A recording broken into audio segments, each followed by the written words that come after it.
Ladies and gentlemen, ಅಕ್ಕನ ಮಗನನ್ನ ಕೊಂದಂತಹ ಪಾಪ ಪ್ರಜ್ಞೆಗೆ ಒಳಗಾದ ವ್ಯಕ್ತಿಯೊಬ್ಬ ತನ್ನ ಕುಟುಂಬದೊಟ್ಟಿಗೆ ಸಾಮೂಹಿಕವಾಗಿ ಆತ್ಮಹತ್ಯೆಗೆ ಶರಣಾಗಿದ್ದಾರೆ.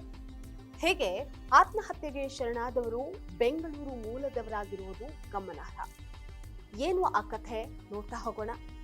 ವೀಕ್ಷಕರೇ, ನೆಲ ಜಲ ಭಾಷೆಗಾಗಿ ಪ್ರಾಮಾಣಿಕ ಪತ್ರಿಕೋದ್ಯಮ. ನೀವು ನೋಡ್ತಾ ಇದ್ದೀರಾ ಫೋಕಸ್ ಟಿವಿ. ನಾನು ನಿಶ್ಚಿತ.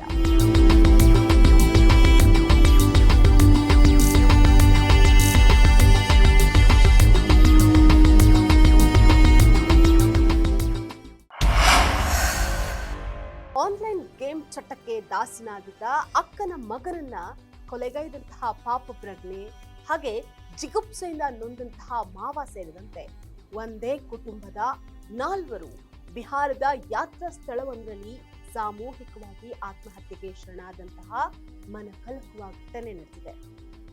ಬೆಂಗಳೂರಿನ ಸೋಲದೇವನಹಳ್ಳಿ ಪೊಲೀಸ್ ಠಾಣಾ ವ್ಯಾಪ್ತಿಯ ನಿವಾಸಿಗಳಾಗಿದ್ದ 50 ವರ್ಷದ ನಾಗಪ್ರಸಾದ್, 78 ವರ್ಷದ ಸುಮಂಗಲ, 48 ವರ್ಷದ ಸಹೋದರಿಯಾದ ಶಿಲ್ಪಾ, 43 ವರ್ಷದ ಮೃತ ದುರ್ದೈವಿಗಳಾಗಿದ್ದಾರೆ ಶ್ರುತಿ.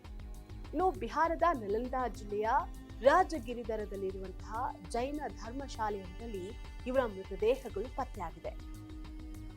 2025ರ ಆಗಸ್ಟ್ನಲ್ಲಿ ಬೆಂಗಳೂರಿನಲ್ಲಿ ನಡೆದಂತಹ ಅಮೋಘ ಕೀರ್ತಿ ಅನ್ನುವಂತಹ ಬಾಲಕನ ಕೊಲೆ ಪ್ರಕರಣ ಈ ದುರಂತಕ್ಕೆ ಸಾಕ್ಷಿಯಾಗಿದೆ. ಅಮೋಘ ಕೀರ್ತಿ ಫ್ರೀ ಫೈರ್ ಅನ್ನುವಂತಹ ಆನ್ಲೈನ್ ಗೇಮ್ಗೆ ದಾಸನಾಗಿದ್ದ. ಗೇಮ್ ಆಡೋದಕ್ಕೆ ಹಣ ನೀಡುವಂತೆ ತನ್ನ ಮಾವ ನಾಗಪ್ರಸಾದ್ಗೆ ಕಿರುಕುಳವನ್ನ ನೀಡ್ತಾ ಇದ್ದ. ಇದರಿಂದ ರೋಸಿ ಹೋದ ನಾಗಪ್ರಸಾದ್ ಬಾಲಕನ ಕತ್ತನ್ನ ಸೀಳಿ ಕೊಲೆ ಮಾಡಿದ್ದ.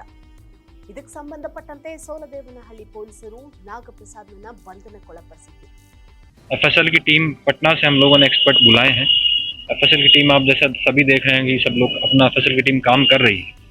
तो प्राइमरी फैसी ये हम लोगों को अभी तक हमारे इन्वेस्टिगेशन में आया है कि इसमें एक मदर है और एक पुरुष जो है वो उनके बेटे हैं और 2 उनकी बहनें हैं. ಜೈಲು ಸೇರಿದ್ದ ನಾಗಪ್ರಸಾದ್ನನ್ನ ಆತನ ಸಹೋದರಿ ಶಿಲ್ಪಾ ಜಾಮೀನಿನ ಮೇಲೆ ಬಿಡಿಸಿಕೊಂಡು ಬಂದಿದ್ರು. ಅಳಿಯನ ಸಾವಿನ ನೋವು ಮತ್ತು ಮಗನ ಕೃತ್ಯದಿಂದ ಉಂಟಾದಂತಹ ಕಳಂಕದಿಂದ ತೀವ್ರ ಮನನೊಂದಿದ್ದ ಕುಟುಂಬ ಮಾನಸಿಕ ಶಾಂತಿಗಾಗಿ ತೀರ್ಥಯಾತ್ರೆಗೆ ತೆರಳಿತು. ಜನವರಿ 31ರಂದು ಬಿಹಾರದ ರಾಜ್ಗಿರಕ್ಕೆ ತೆರಳಿದಂತಹ ಕುಟುಂಬ ಅಲ್ಲಿನ ಧರ್ಮಶಾಲೆಯಲ್ಲಿ ತಂಗಿತ್ತು. ಫೆಬ್ರವರಿ 2ರಿಂದ ಇವರ ಕೋಣೆಯ ಬಾಗಿಲು ತೆರೆದಿರಲಿಲ್ಲ. ಕೋಣೆಯಿಂದ ದುರ್ವಾಸನೆ ಬರೋದಕ್ಕೆ ಆರಂಭ ಆಗಿತ್ತು. ಬಾಗಿಲು ಬಡ್ದು ಒಡೆದು ನೋಡಿದಾಗ 4 ಮೃತಪಟ್ಟಿರೋದು ಬೆಳಕಿಗೆ ಬಂದಿದೆ.